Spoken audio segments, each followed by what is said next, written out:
Bon dimanche, chers frères et sœurs. Toujours une joie d'être parmi vous aujourd'hui pour adorer Dieu.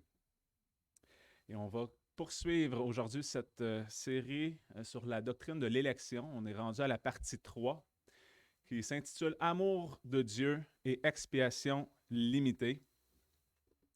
Et avant tout, on va remettre ce temps euh, devant Dieu. Alors, on va se courber dans un mot de prière. Prions. Très cher Père, on est ici présent ce matin, bien sûr, pour t'adorer. Et on veut t'adorer en recevant ta parole, qui est la vérité, puisque tu mérites et demandes d'être adoré en esprit et en vérité. Alors, puisses-tu remplir nos cœurs ce matin d'une adoration et ouvrir notre intelligence, nos cœurs, afin qu'on puisse recevoir, bien sûr, ta bonne parole, qu'elle nourrisse nos âmes, que nous soyons tous édifiés, bien sûr, et que tu reçoives l'adoration qui te revient. C'est dans le nom de Christ, comme c'est toujours le cas, qu'on s'approche de toi pour te demander ces choses, mon Dieu. Amen. Comme à chaque fois, je vais débuter en vous lisant ce passage dans Éphésiens, au chapitre 1, les versets 3 à 14. Béni soit Dieu, le Père de notre Seigneur Jésus-Christ, qui nous a bénis de toutes sortes de bénédictions spirituelles dans les lieux célestes par Christ, selon qu'il nous a élus en lui, avant la fondation du monde, afin que nous soyons saints et irrépréhensibles devant lui par la charité, nous ayant prédestinés à être ses enfants adoptifs par le moyen de Jésus-Christ, d'après le bon plaisir de sa volonté, à la louange de la gloire de sa grâce, qu'il nous a gratuitement accordée en son bien-aimé, en qui nous avons la rédemption par son sang, la rémission des péchés, selon les richesses de sa grâce, qu'il a répandue sur nous abondamment par toutes sortes de sagesse et d'intelligence, nous ayant fait connaître le mystère de sa volonté, selon le dessein bienveillant qu'il avait auparavant résolu en lui-même, et qu'il devait réaliser à l'accomplissement des temps, à savoir de réunir toutes choses en Christ, tant ce qui est dans les cieux que ce qui est sur la terre.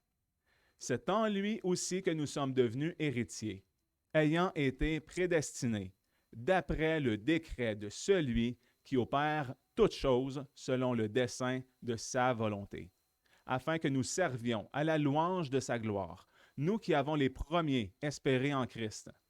En lui, vous êtes aussi, après avoir entendu la parole de la vérité, l'évangile de votre salut, et avoir cru en lui, vous avez été scellés du Saint-Esprit qui avait été promis, lequel est un gage de notre héritage pour la rédemption de ceux qu'il s'est acquis à la louange de sa gloire. Lors de la deuxième partie, on avait fini de regarder le chapitre 9 de notre confession de foi, 1689, sur le libre arbitre. En plus d'avoir réaffirmé les notions concernant la dépravation totale de l'homme, je vous avais parlé de l'élection inconditionnelle. C'est la suite logique, puisque la Bible nous présente l'homme déchu, c'est-à-dire selon la dépravation totale, bien sûr, l'homme est incapable de bien spirituel. Il est mort dans ses péchés, il est totalement dépravé, il a un cœur dur, un cœur de pierre, tortueux, trompeur, désespérément malin, donc incapable d'aucun bien. Et puisqu'il y a bien sûr des élus, des gens qui sont sauvés, eh bien, on a besoin que l'élection soit inconditionnelle, puisque l'homme qui est tellement méchant et mauvais ne pourrait pas remplir aucune condition au préalable afin d'être élu. Maintenant, pourquoi est-ce qu'il y a des hommes qui sont véritablement sauvés? C'est l'élection inconditionnelle qui répond à ça.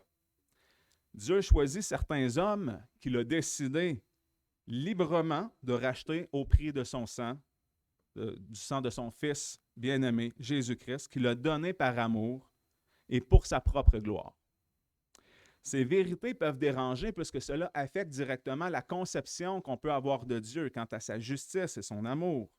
Et c'est pourquoi on va parler aujourd'hui de l'amour de Dieu. Mais avant tout, je vais prendre le temps d'éclaircir quelques points à propos de l'élection inconditionnelle dont j'avais parlé la dernière fois. Je vous avais expliqué que le terme calviniste ou le calvinisme n'était pas vraiment pour se revendiquer de suivre un homme. Autrement dit, ce n'est pas Jean Calvin qu'on veut suivre, même que Calvin affirmait que c'était une insulte de ses adversaires qui appelaient les adhérents de la doctrine réformée de la grâce, ceux qui croyaient les doctrines de la grâce selon le point de vue réformé, qui les appelaient calvinistes. Alors, ce n'est pas Jean Calvin qui voulait qu'il y ait des gens qui se nomment d'après lui.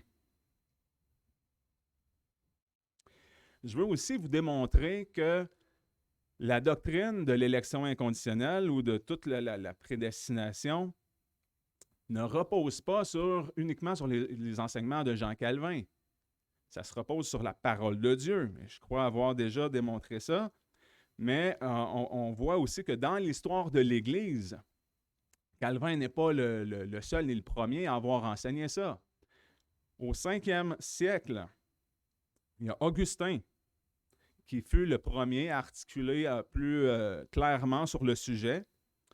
Et même si Augustin est reconnu par l'Église catholique romaine, puis là, je fais une petite parenthèse, à chaque fois que vous me voyez employer le terme Église catholique, je rajoute toujours romaine à la fin. Puis il y a une raison pourquoi. C'est que je ne veux pas leur concéder le langage de l'Église catholique, puisque, en tant que réformé baptiste, je crois en l'Église catholique, qui veut dire universelle. D'ailleurs, il y a plusieurs credos historiques de la foi qui utilisent ce terme. Si on pense au credo des apôtres, le credo de Nicée-Constantinople ou le credo d'Athanase, le terme de l'Église universelle est employé. Alors, on peut croire à une Église universelle, mais là, je fais vraiment la distinction avec l'Église catholique romaine. Donc, l'organisation.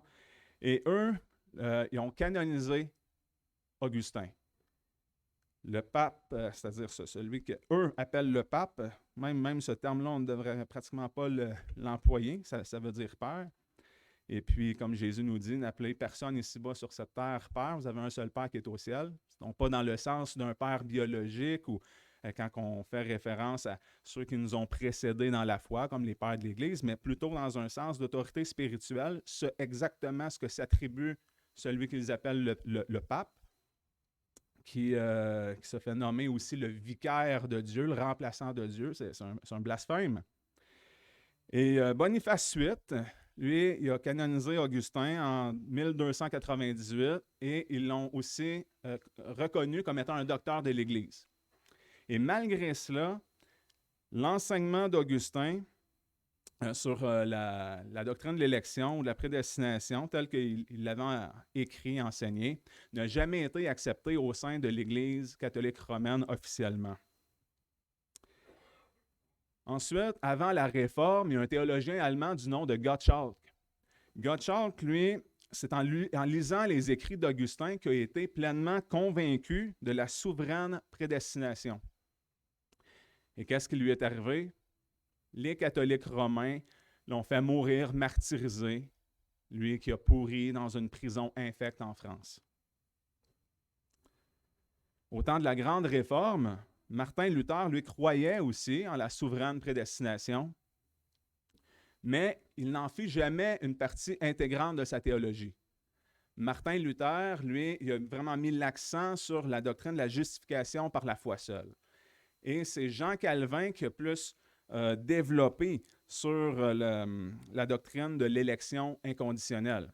Alors, ça lui est attribué et il a été détesté d'ailleurs pour être resté ferme dans sa position sur ce sujet-là. C'est lors de la dernière partie de la Grande Réforme, là, au début du 17e siècle, que cette vérité de l'élection inconditionnelle a été attaquée par un homme qui s'appelait Jacob Arminius. Il était professeur de l'Université réformée de Leyde. Il avait étudié à l'Académie de Genève, mais néanmoins, il répudia ouvertement la doctrine de la prédestination. Mais les réformateurs s'opposèrent et démontrèrent, non dans un langage incertain, que l'élection conditionnelle des Arméniens n'était pas la vérité des Saintes Écritures. Et ce n'est pas difficile de comprendre pourquoi les Arméniens croyaient à une élection conditionnelle. C'est parce que les Arméniens rejetaient la doctrine de la dépravation totale. Pour eux, l'homme n'était pas totalement dépravé. Parce que pour un Arménien, ce qui est important, c'est de préserver la liberté de volonté. Pour un Arménien, c'est important que l'homme ait la capacité de choisir le bien et d'accepter l'offre de l'Évangile par lui-même. Leur argument était que Dieu aimait tous les hommes du même amour, sans distinction, que la haine et la colère étaient étrangères à la nature de Dieu.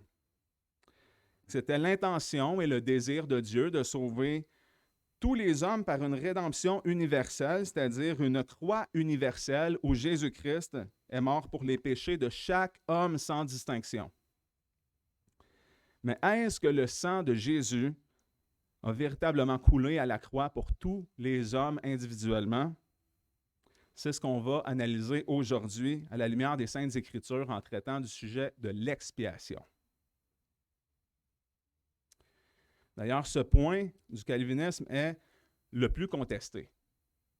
Il y en a qui se réclament être des calvinistes 4 points. Souvent, le point qui est rejeté ou contesté, c'est le point de l'expiation limitée.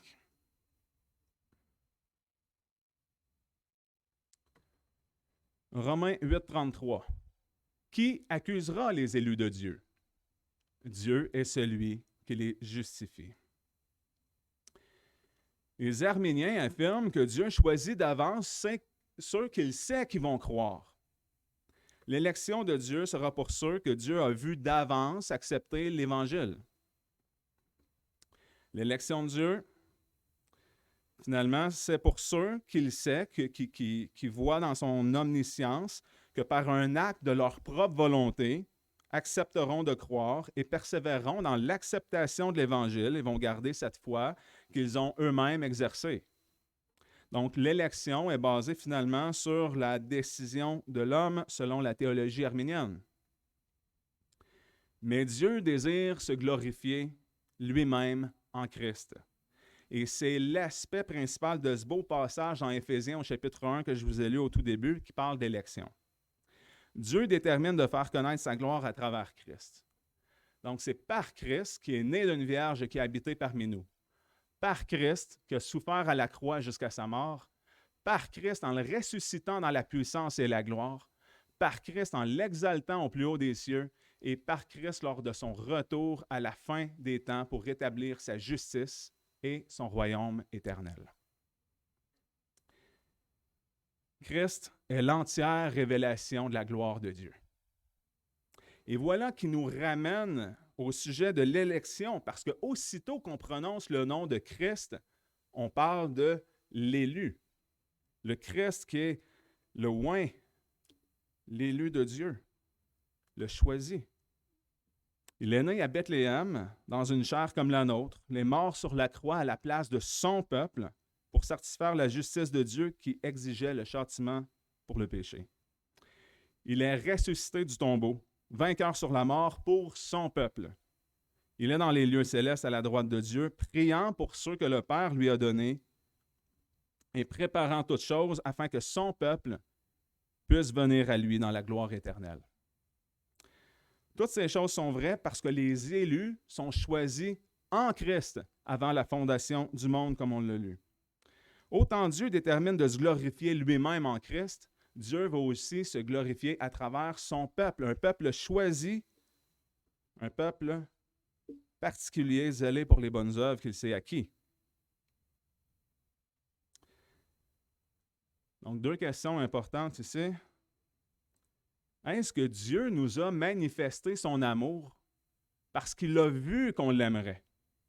Ou, encore, est-ce que Dieu nous a sauvés parce qu'on a aimé la vérité? Ça revient un peu à dire la même chose, mais qu'est-ce que dit l'Écriture à ce sujet?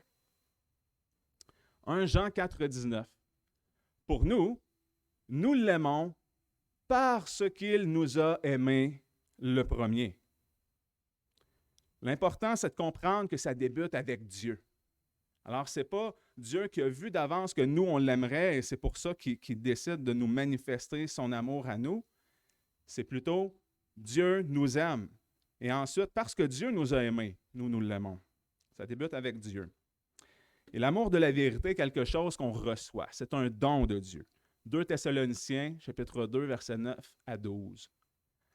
L'apparition de cet impie aura lieu avec la force de Satan, avec toute puissance, avec des prodiges et de faux miracles, et avec toutes les séductions de l'iniquité parmi ceux qui se perdent, parce qu'ils n'ont point reçu l'amour de la vérité pour être sauvés. C'est pourquoi Dieu leur enverra un esprit efficace d'égarement pour qu'ils croient au mensonge, afin que tous ceux qui n'ont pas cru à la vérité, mais qui ont pris plaisir dans l'injustice, soient condamnés. On sait que les élus sont ceux que Dieu a sauvés.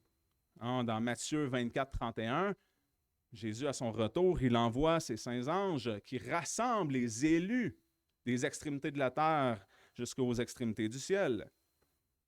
Mais il y a une question qui demeure. Est-ce que Jésus est mort uniquement pour ses élus ou Jésus est mort pour tous les hommes, y compris ceux qui ne seront pas sauvés? Et on va regarder maintenant ce que dit l'Écriture à ce sujet. Commençons avec 2 Corinthiens, chapitre 5, versets 14 et 15. « Car la charité de Christ nous presse, étant persuadés que si un seul est mort pour tous, tous sont donc morts. Et il est mort pour tous, afin que ceux qui vivent ne vivent plus pour eux-mêmes, mais pour celui qui est mort et ressuscité pour eux. » Hébreux, chapitre 2, verset 9. « Mais nous voyons couronné de gloire et d'honneur ce Jésus qui, par la mort qu'il a soufferte, a été fait un peu inférieur aux anges, afin que par la grâce de Dieu, il souffrit la mort pour tous. » Là, on se dit, ouais, on lit des passages, puis ça semble nous dire que Jésus est mort pour tout le monde. Mais continuons. Jean 3, 16. « Car Dieu a tant aimé le monde qu'il a donné son Fils unique, afin que quiconque croit en lui ne périsse point, mais qu'il ait la vie éternelle. » Ou encore dans le premier épître de Jean, chapitre 2, verset 2, « C'est lui qui est la propitiation pour nos péchés, et non seulement pour les nôtres, mais aussi pour ceux du monde entier. » Alors, rendu là, on pourrait se dire que c'est sans équivoque, parce que ça semble clair que Jésus a souffert la mort pour tous les hommes du monde entier. C'est ce qu'on vient de lire, non? Mais pas si vite. Pas si vite. On va regarder ce que toute l'Écriture dit à ce sujet. Jean chapitre 10, les versets 11, ensuite versets 14 à 16 et verset 26. Je vous résume ça. « Je suis le bon berger donne sa vie pour ses brebis. Je suis le bon berger, je connais mes brebis, et je suis connu d'elles. Comme mon Père me connaît, que je connais mon Père, et je donne ma vie pour mes brebis. Et j'ai d'autres brebis qui ne sont pas de cette bergerie, il faut aussi que je les amène, et elles entendront ma voix. Et il y aura un seul troupeau et un seul berger. Mais vous ne croyez pas, parce que vous n'êtes point de mes brebis, comme je vous l'ai dit. » Regardez bien le mot « parce que » là, que j'ai souligné. Ça l'indique la cause de l'incrédulité. Il ne faut pas lire le verset à l'envers. Il ne faut pas lire que parce que vous ne croyez pas, vous n'êtes pas mes brebis. Ça dit vous n'êtes pas. Ça dit que vous n'êtes point de mes brebis parce que. C'est-à-dire, vous ne croyez pas parce que vous n'êtes point mes brebis, et non pas l'inverse, excusez-moi. Donc, c'est important de lire le verset clairement comme il est écrit. Parce que la cause de l'incrédulité, c'est de ne pas être des brebis. Et non pas l'inverse. Ce n'est pas parce qu'on n'est pas des brebis qu'on ne croit pas.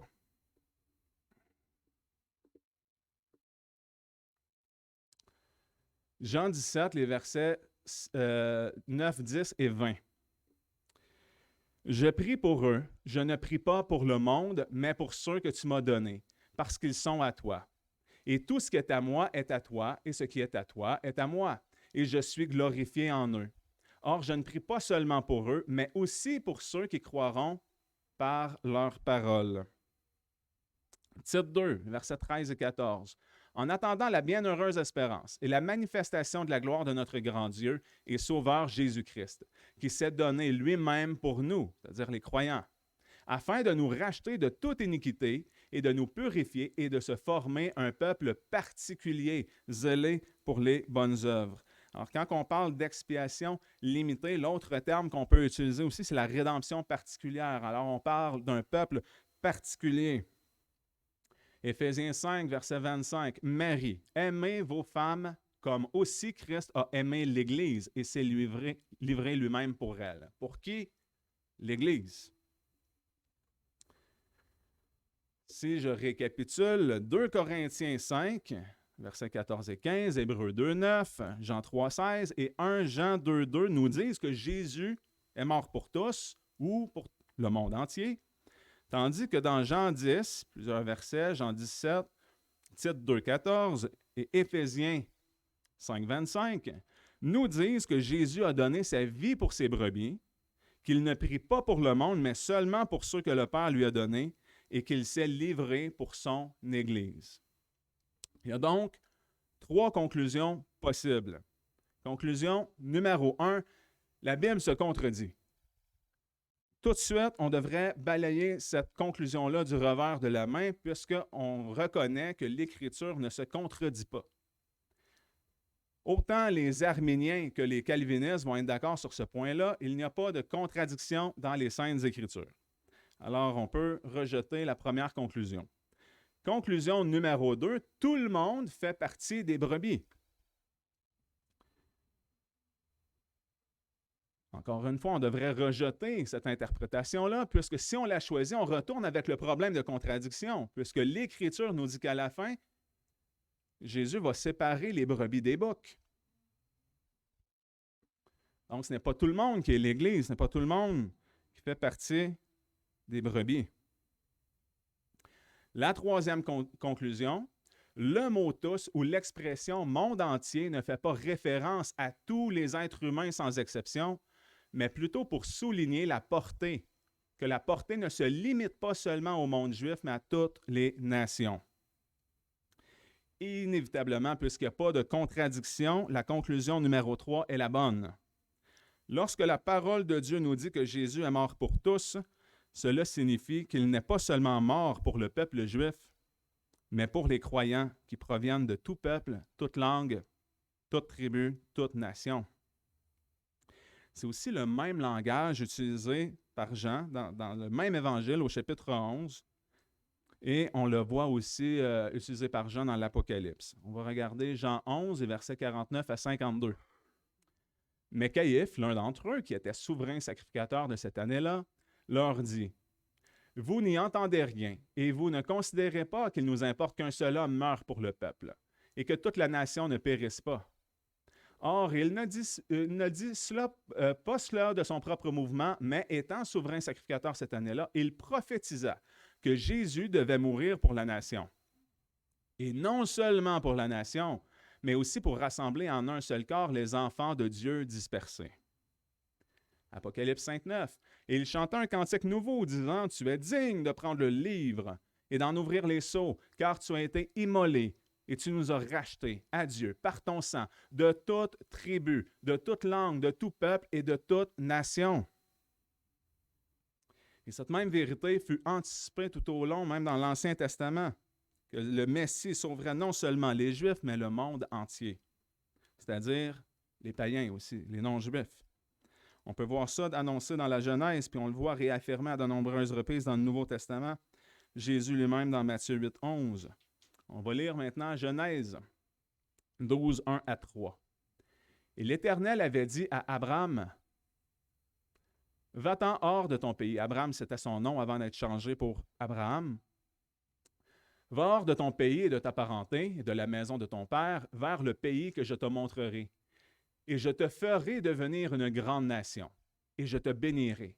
Et je rendrai ton nom grand, et tu seras une bénédiction. Et je bénirai ceux qui te béniront, et je maudirai ceux qui te maudiront, et toutes les familles de la terre seront bénies en toi. » Luc 2, versets 25 à 32. « Il y avait à Jérusalem un homme qui s'appelait Siméon. Cet homme était juste et pieux. Il attendait la consolation d'Israël, et le Saint-Esprit était sur lui. et il avait été averti divinement par le Saint-Esprit qu'il ne mourrait point, qu'auparavant il n'eût vu le Christ du Seigneur. Il vint au temple par l'Esprit, et comme le père et la mère apportaient le petit enfant Jésus pour faire à son égard ce qui était en usage selon la loi, il le prit entre ses bras et bénit Dieu, et dit, « Seigneur, tu laisses maintenant aller ton serviteur en paix selon ta parole. Car mes yeux ont vu ton salut, que tu as préparé à la face de tous les peuples, la lumière qui doit éclairer les nations et la gloire de ton peuple d'Israël. » Il y a aussi un verset dans Romains 1,16 qui peut nous donner un éclairage supplémentaire. « Car je n'ai point honte de l'évangile de Christ, car c'est la puissance de Dieu pour le salut de tous ceux qui croient, du juif d'abord, du grec ensuite. » L'Évangile ici est la puissance de Dieu pour le salut de qui? Si je vous pose la question. Relisez le verset. L'Évangile est la puissance de Dieu pour le salut de qui? Ceux qui croient, amen. Et qui sont les croyants? Et on le voit, les Juifs et les gentils. Hein?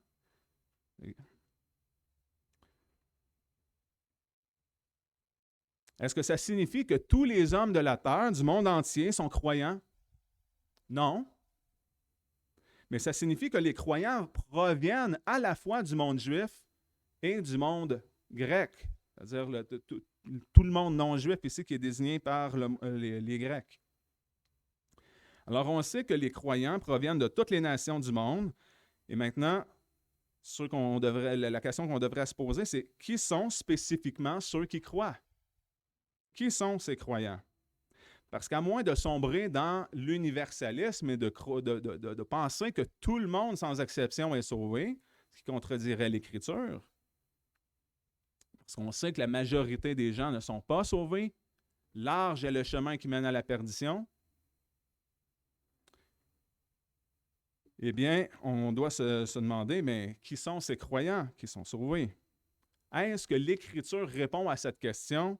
Ou est-ce que l'Écriture est muette à ce niveau? On va aller voir dans Actes 13, 48.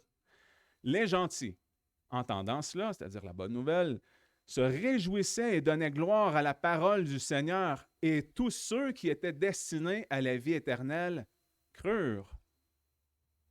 Encore une fois, c'est important de ne pas lire le verset à l'envers. Ce n'était pas, ça dit clairement que ceux qui crurent étaient ceux qui étaient destinés à la vie éternelle.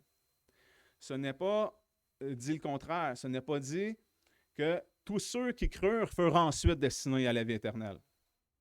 Mais ceux qui ont cru et ceux qui étaient déjà destinés à la vie éternelle. Donc, déduction logique, ceux qui n'étaient pas destinés à la vie éternelle n'ont pas cru. Maintenant, il faut comprendre qu'est-ce que ça veut dire être destiné. C'est important. Qu'est-ce que la destinée? Selon le dictionnaire Robert, c'est une puissance souveraine considérée comme réglant d'avance le cours des choses. Le dictionnaire Larousse nous dit que c'est la détermination préétablie des événements de la vie humaine par une puissance supérieure. On parle du destin.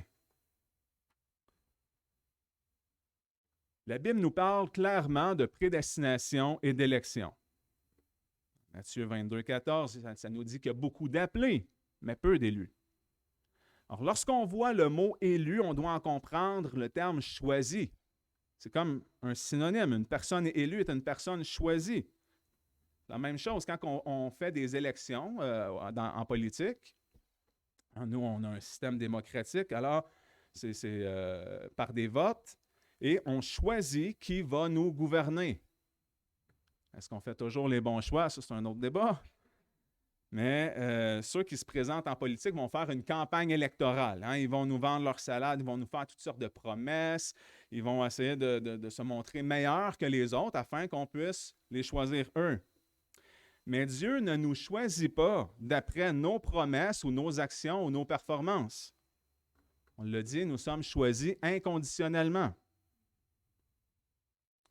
Jésus nous rappelle que ce n'est pas nous qui l'avons choisi, mais que c'est lui qui nous a choisis, et on va le lire dans Jean 15, les versets 9 à 17. Comme mon Père m'a aimé, je vous ai aussi aimé. Demeurez dans mon amour. Si vous gardez mes commandements, vous demeurerez dans mon amour, comme j'ai gardé les commandements de mon Père et je demeure dans son amour.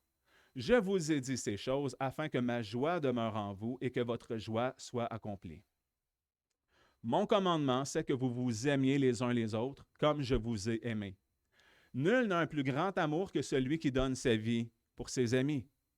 Vous serez mes amis si vous faites tout ce que je vous commande. Je ne vous appelle plus serviteur parce que le serviteur ne sait pas ce que son maître fait, mais je vous ai appelé ami parce que je vous ai fait connaître tout ce que j'ai entendu de mon Père. Ce n'est pas vous qui m'avez choisi, mais c'est moi qui vous ai choisi et qui vous ai établi afin que vous alliez et que vous portiez du fruit et que votre fruit soit permanent et que ce que vous demanderez au Père en mon nom, il vous le donne. Ce que je vous commande, c'est de vous aimer les uns les autres.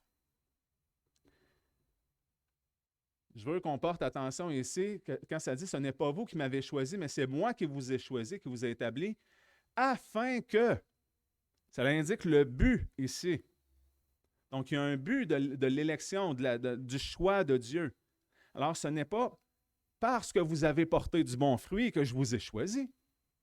C'est que je vous ai choisi justement dans ce but-là que vous portiez du bon fruit, puis que vous alliez, puis que votre fruit soit permanent et que vous puissiez prier et demander les choses en mon nom à Dieu qui va vous le donner.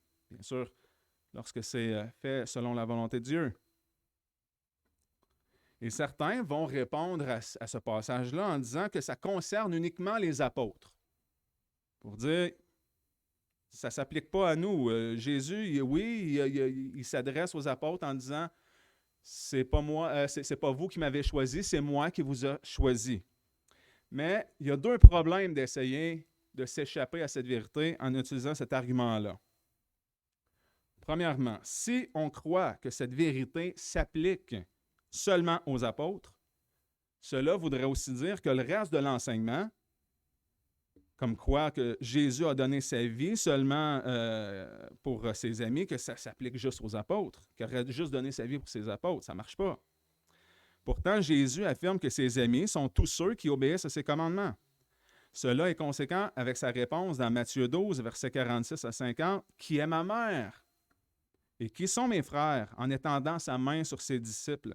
Il dit, « Voici ma mère et mes frères, car quiconque fait la volonté de mon Père, qui est aux cieux, c'est celui-là qui est mon frère, ma sœur et ma mère. » De plus, il faudrait croire que le commandement de s'aimer les uns les autres, comme Jésus nous a aimés, s'adresse uniquement aux apôtres et que la promesse d'obtenir ce qu'on prie à Dieu dans le nom de Jésus-Christ serait réservée aussi juste aux apôtres. Le deuxième problème, c'est que ça ne règle pas non plus le problème des arméniens de dire que Jésus aurait choisi des apôtres.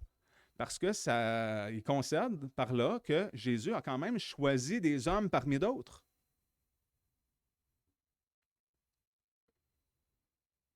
Le fait que Dieu a choisi des apôtres confirme que Dieu choisit certains hommes et pas d'autres.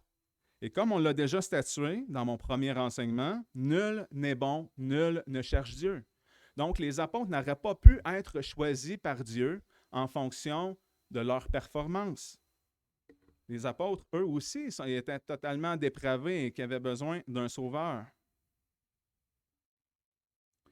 Et là, certains pourraient s'objecter en se disant que c'est totalement injuste que Dieu choisisse certains hommes pour les sauver et laisse périr les autres. Jésus enseigne très bien sur ce sujet de le sentiment d'injustice dans une parabole. On retrouve cette parabole-là dans Matthieu 20, les versets 1 à 16. Je vous résume ça. Dans le passage, il y a des ouvriers qui sont engagés par un père de famille qui est le maître d'un vignoble. Et ils sont engagés à des heures différentes.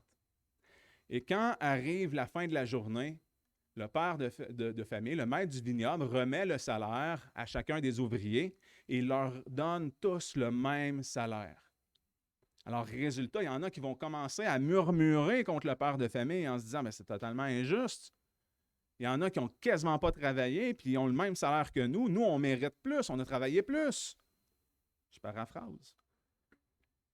Ce à quoi le maître de la vigne répond, on va lire dans Matthieu 20, versets 15 à 16. « Ne m'est-il pas permis de faire ce que je veux de ce qui est à moi? Ton œil est-il méchant parce que je suis bon? Ainsi les derniers seront les premiers, et les premiers seront les derniers. Car il y en a beaucoup d'appelés, mais peu d'élus. » Un autre exemple qui n'est pas parfait, mais que j'aime utiliser. Imaginez que je vais me promener à Montréal et je croise plusieurs personnes sans abri. Et je décide au hasard, moi, de sortir de ma poche un 20 $ et je donne un 20 $ à un sans-abri. Pourtant, j'en ai croisé d'autres avant, mais j'ai donné mon argent à un parmi eux. Est-ce que tous les sans-abri que j'ai croisés pourraient m'accuser d'être injuste et sans amour parce que j'ai librement utilisé mon argent pour faire don à quelqu'un? Certainement pas.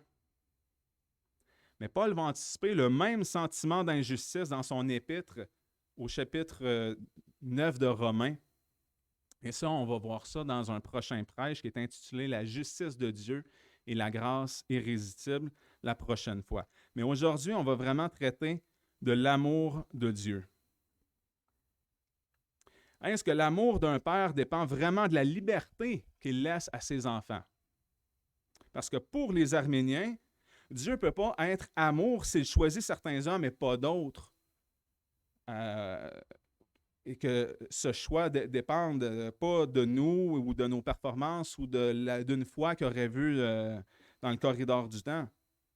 Pour être un Dieu d'amour selon l'arménianisme, il faudrait que Dieu sacrifie son Fils, mais qu'il laisse du même coup les hommes rebelles et pécheurs entièrement libres de croire en Jésus ou de le rejeter sans intervenir.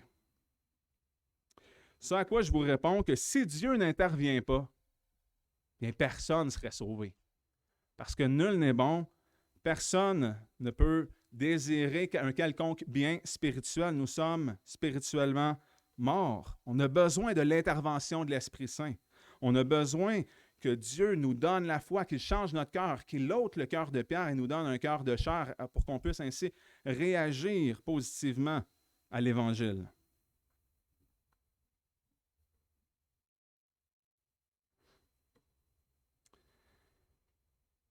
En versant son sang à la croix, Jésus nous a efficacement et entièrement rachetés. Jésus ne s'est pas sacrifié simplement dans l'espérance à ce que certains croient, mais il a donné sa vie pour ses brebis, pour tous ceux que son Père lui a donnés. Jean 6, versets 37 à 40. « Tout ce que le Père me donne viendra à moi. » Une certitude. Là. « Et je ne mettrai point dehors celui qui vient à moi, car je suis descendu du ciel pour faire non ma volonté, mais la volonté de celui qui m'a envoyé. Or, c'est ici la volonté du Père qui m'a envoyé, que je ne perde aucun de ceux qu'il m'a donnés, mais que je les ressuscite au dernier jour. C'est ici la volonté de celui qui m'a envoyé, que quiconque contemple le Fils et croit en lui ait la vie éternelle, et je le ressusciterai au dernier jour. » Et dans ce même passage, dans Jean 6, Jésus spécifie encore l'incapacité de l'homme. Jean 6, 44. « Personne ne peut venir à moi si le Père qui m'a envoyé ne l'attire, et je le ressusciterai au dernier jour. » Et fait intéressant que je vous exposerai davantage dans mon prochain prêche sur la grâce irrésistible. Le mot ici grec pour attirer, il est employé exactement, c'est le même terme grec qui est employé dans le récit où les disciples de Jésus doivent tirer des filets remplis de poissons. Donc, il y a une résistance. Et je vous expliquerai tout ça lors de la prochaine prédication plus en détail. Mais aujourd'hui, on va revenir, bien sûr, à l'amour de Dieu. Je vous donne un exemple. Et on va supposer qu'un de mes enfants serait coincé dans un édifice qui est sur le bord de s'écrouler. Alors, on voit là, que la structure commence à être chambranlante. On sait que j'ai un enfant qui est coincé dans l'édifice. Comme c'est écrit, on l'a lu plus tôt dans Jean 15, verset 13, « Nul n'a un plus grand amour que celui qui donne sa vie pour ses amis. » Alors, étant un père aimant, je vais aller risquer ma vie dans l'édifice qui est sur le point de s'écrouler pour aller trouver mon enfant et puis pour le sauver, bien sûr, du danger imminent d'une mort certaine, puisque si l'édifice s'écroule, c'est terminé. Et là, imaginez que je parcours l'édifice, je cherche partout, et là, j'aperçois mon enfant qui est en train de jouer. Et là, je l'invite à me suivre en lui expliquant les dangers, lui disant hey, « l'édifice va s'écrouler d'une seconde à l'autre, il faut tout de suite s'échapper, viens avec moi. » Et mon enfant s'obstine. Il ne me croit pas et tout ce qu'il veut, c'est continuer à jouer. Il ne m'écoute pas. Et là, voyant qu'il est complètement obstiné et qu'il refuse de me suivre, malgré mes avertissements répétés, mon invitation à me suivre, imaginez 2 secondes que je décide de le laisser à son sort pour dire « OK, tu veux continuer à jouer, tu es libre. » Et je quitte le building et au dernier instant, une fois que j'ai quitté le building, tout le building s'écroule, mon enfant meurt dans les décombres et là, je reviens auprès de mon épouse. Et là, ma femme qui est toute énervée, se dit « Et puis, est-ce qu'il était là? L'as-tu trouvé? » Je lui dis « Ben oui, je l'ai trouvé. » Dans son visage, la panique, mais qu'est-ce qui s'est passé? Je dis « Ben, écoute, tu sais que je suis un père vraiment aimant. Eh bien, par amour, j'ai voulu respecter sa liberté de choix. Alors, je l'ai laissé là. Il ne voulait pas me suivre. » Quelle sorte d'amour tordu ça serait? Imaginez la réaction de mon épouse. Je pense que je recevrais toute une gifle. Ça serait horrible. Parce qu'un vrai père aimant, ce qu'il ferait, c'est qu'il entrerait dans le building, il risquerait sa vie pour aller sauver son enfant. Et dès qu'il l'aperçoit, il le prend et il l'extirpe du danger. Il ne le laisse pas là. Il le sauve vraiment. C'est ça le plus grand amour et c'est ça que Dieu fait envers nous. Dieu nous a aimés d'un amour qui sauve. Pas seulement d'un amour qui rend possible notre salut.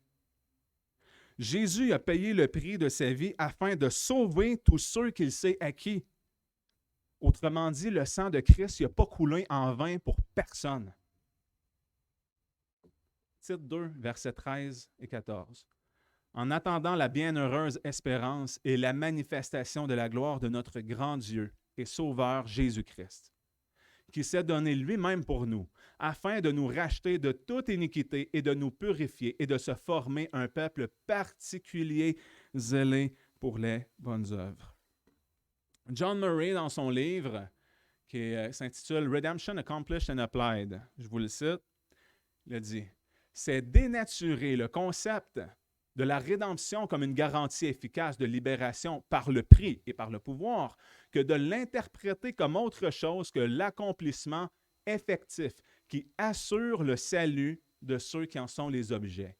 Le Christ n'est pas venu pour mettre les hommes dans une position rachetable, mais pour racheter un peuple pour lui-même. »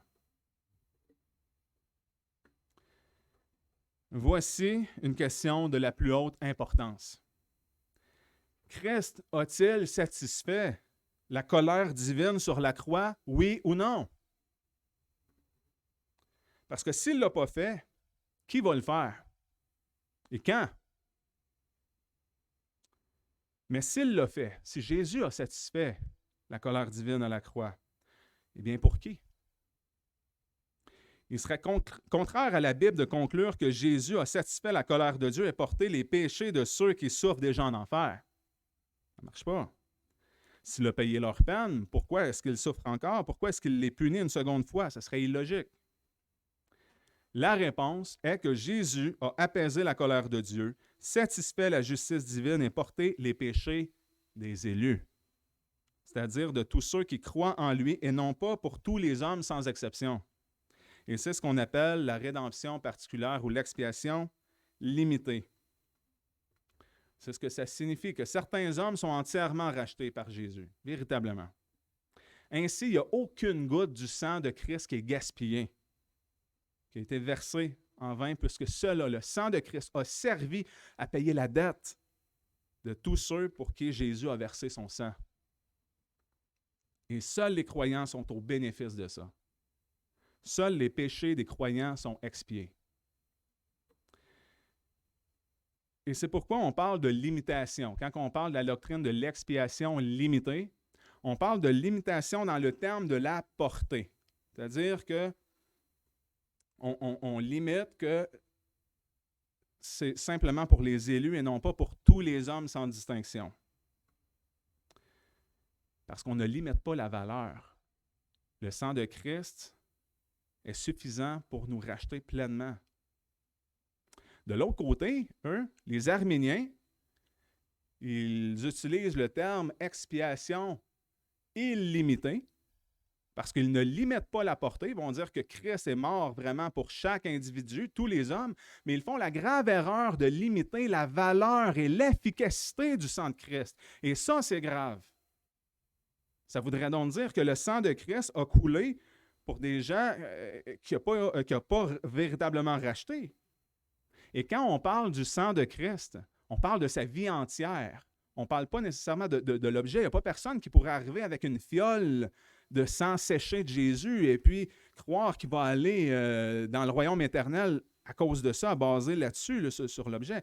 On parle de la vie. Dieu, il a donné sa vie. Jésus est mort à la croix, il a versé son sang. Ça nous dit, la parole de Dieu, que la vie est dans le sang et qu'il n'y a pas d'expiation pour les péchés, il n'y a pas de pardon, de rémission pour les péchés sans effusion de sang. Alors, plutôt que de donner la gloire à Dieu qui sauve le pécheur par le moyen de la foi, parce qu'on se souvient que la foi est un don de Dieu,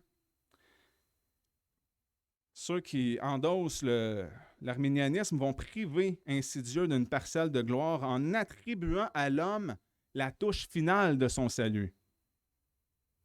Ça voudrait dire que le sacrifice de Jésus ne serait pas suffisant parce qu'il manquerait le petit pas de foi de l'homme pour compléter le salut.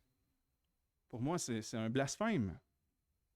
Parce que l'homme devient l'élément décisif final de son propre salut, selon la position arménienne.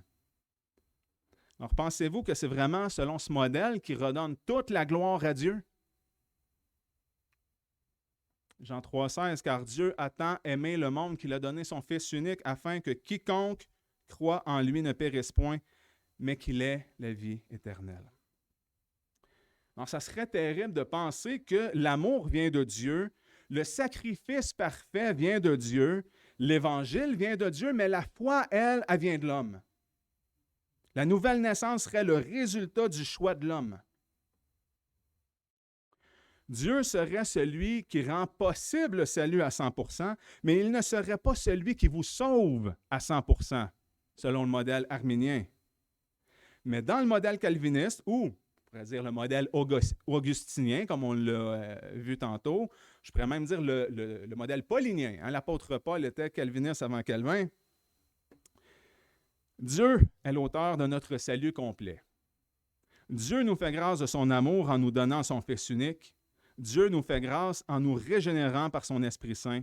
Et Dieu nous fait grâce en nous donnant la repentance et une foi vivante en Christ, de laquelle découlent des bonnes œuvres qu'il a lui-même préparées d'avance pour sa propre gloire. Et Dieu nous fait grâce de la vie éternelle. Mais il y a un autre problème majeur avec la conception arménienne de l'amour de Dieu, parce que là, on se souvient que les Arméniens vont accuser souvent les calvinistes d'avoir un Dieu sans amour et cruel, parce qu'on dit un Dieu ne peut pas aimer s'il aime juste certains hommes, puis il laisse périr les autres. Puis... Mais pourtant, si on pousse le raisonnement logique des Arméniens jusqu'au bout, ils se retrouvent avec le même problème avec celui avec lequel ils nous accusent. Je vous explique. Le problème est que Dieu est omniscient. Je poursuis. Le problème aussi est que Dieu est omnipotent, c'est-à-dire tout-puissant. Je continue. Parce que vous vous demandez peut-être, qui est où le problème? Le problème, c'est que Dieu nous a créés. OK. On va essayer de tout mettre ça ensemble. Si Dieu est omniscient, il connaît tout d'avance. Donc, Dieu savait d'avance le résultat de sa création. Il savait que la plupart des hommes rejetteraient l'Évangile, que la plupart des hommes ne croiraient pas en Jésus-Christ. C'est ce que la Bible aussi nous confirme. Large, spacieux est la voie qui mène à la perdition. Il y en a peu qui trouvent le chemin étroit, la porte étroite. Alors, en quoi est-ce que c'est un problème? Eh bien, comme j'ai dit, Dieu est tout-puissant. Donc, Dieu aurait pu nous créer, il avait la capacité de nous créer autrement. Dieu aurait pu choisir de nous créer d'une manière à ce qu'on soit plus fort et à ce qu'on ne chute pas. Dieu est tout-puissant. Il connaît tout d'avance. Il savait d'avance comment c'était pour se produire. Et Dieu, sachant d'avance tout cela, a quand même décidé de nous créer d'une manière à ce qu'on chute. Alors, pour les Arméniens qui nous accusent, nous, calvinistes, de croire à un Dieu qui est cruel et sans amour, s'ils veulent être cohérents, ils devraient s'appliquer eux-mêmes cette même chose. Parce que la position arménienne démontre soit de l'incohérence ou de l'hypocrisie, car d'une part, ils accusent Dieu, selon la croyance réformée, d'être cruel et sans amour, parce qu'il a choisi de sauver certains hommes et pas d'autres, selon le bon plaisir de sa volonté. Et d'une autre part, ils ne réalisent pas que Dieu, même selon leur propre croyance, a fait le choix de créer le monde tel qu'il est, sachant que la plupart des hommes périraient pour l'éternité. Et ce, même en ayant l'entière capacité de créer les hommes de manière à ce qu'ils ne chutent pas. Donc, pour être totalement logique, les Arméniens qui accusent les calvinistes d'avoir un Dieu cruel devraient reconnaître la même chose, comme quoi Dieu a choisi de condamner la majorité de sa propre création pour l'éternité dans un étang de feu, en toute connaissance de cause. Je n'ai pas souvent entendu cet argument-là dans des débats, mais je le trouve très fort. Alors qu'on soit calviniste ou arménien, Dieu est entièrement souverain. Il n'a pas le choix de reconnaître son entière souveraineté. Dieu a choisi le résultat. C'est lui le Tout-Puissant, c'est lui notre Créateur. Et il est omniscient. Dieu a choisi de nous créer ainsi. Et Dieu a choisi qu'il y aurait la chute de l'homme. Et Dieu a aussi choisi de nous manifester son amour en nous offrant son Fils unique bien-aimé, Jésus-Christ, qui est mort à la croix. N'oublions jamais que c'est son histoire avec un grand H. C'est sa création, que tout est fait pour sa gloire. Nous avons été créés par lui et pour lui. N'oubliez jamais ça. Ainsi, on peut dire avec certitude que la croix n'a pas eu lieu à cause de la chute, mais que la chute a eu lieu pour la croix. Christ est au cœur de toute l'histoire. C'est lui qui est important. Parlons maintenant de la souveraineté de Dieu. Éphésiens 1,4. Selon qu'il nous a élus en lui. En qui? En l'élu, en le Christ, avant la fondation du monde, afin que nous soyons saints et irrépréhensibles devant lui par la charité. Donc, on est élu en l'élu, en Jésus. 1 Pierre 1, versets 18 à 21. Sachant que vous avez été rachetés de la vaine manière de vivre que vous aviez héritée de vos pères, non par des choses périssables comme l'argent et l'or, mais par un sang précieux, comme d'un agneau sans défaut et sans tache. Christ, destiné déjà avant la création du monde et manifesté dans les derniers temps à cause de vous, qui, par lui, croyez en Dieu, qui l'a ressuscité des morts et l'a glorifié afin que votre foi et votre espérance fussent en Dieu. Et là, loin de moi de vouloir débattre ou d'exposer des arguments au sujet de ce qu'on appelle le lapsarianisme. Gros mot, c'est-à-dire c'est le sujet de l'ordre logique des décrets de Dieu dans son esprit. Parce qu'il y a deux positions prédominantes dans le lapsarianisme. Il y a celle du supralapsarianisme qui affirme que le décret de sauver des élus est arrivé avant le décret de la chute. Et l'autre position est celle de l'infralapsarianisme qui stipule que le décret de la chute est arrivé avant le décret de sauver les élus. Personnellement, là, moi, je ne m'aventurerai jamais là. Pour la simple et unique raison que je trouve ça prétentieux ou même dangereux d'oser s'aventurer à établir un ordre chronologique dans l'esprit divin. C'est complètement hors de nos compétences parce que comment oserions-nous prétendre qu'on peut comprendre l'esprit de Dieu? Ésaïe 55, versets 8 à 9. « Car mes pensées ne sont pas vos pensées et vos voix ne sont pas mes voix, dit l'Éternel.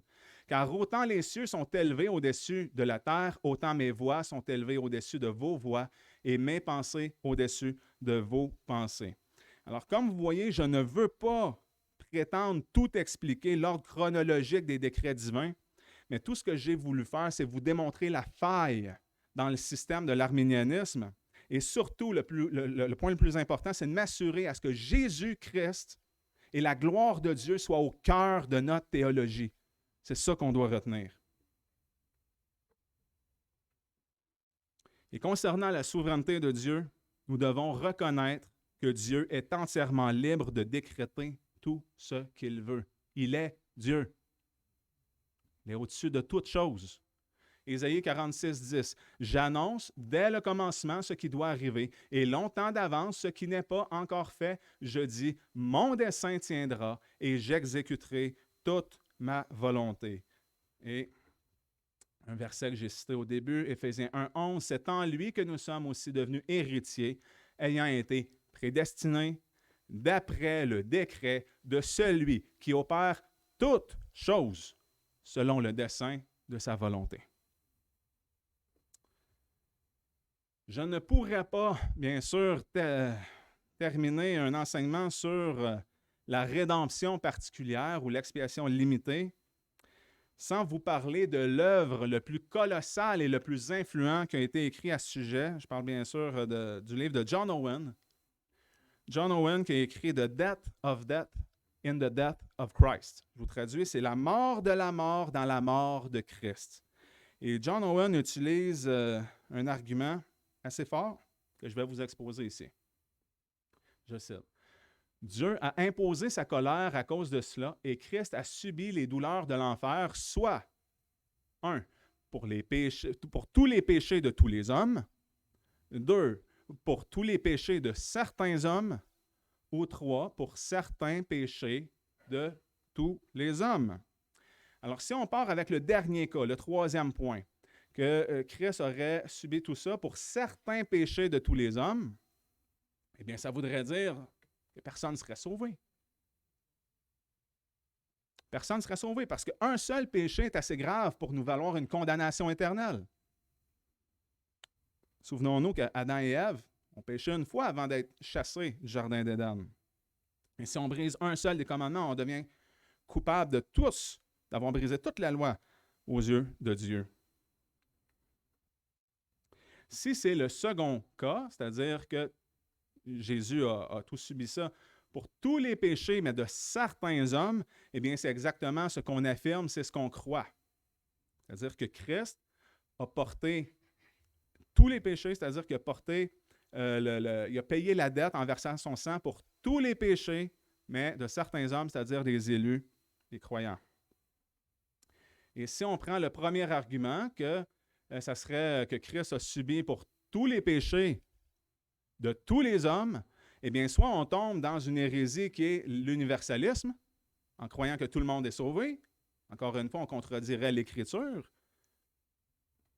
Ou soit on est en train de dire que Jésus il a payé tous les péchés, mais à l'exception d'un seul, c'est-à-dire l'incrédulité. Mais pourtant, le fait de ne pas croire, d'être incrédule, c'est un péché aussi. Donc, si Jésus a porté tous les péchés de tous les hommes, à part l'incrédulité, bien là, on est en train de s'auto-saboter et de nier ce qu'on affirme en disant qu'il a porté tous les péchés. Ça ne serait pas vrai. Il en manquerait un. Donc, on tombe dans la troisième catégorie, qui a été, elle aussi, discréditée.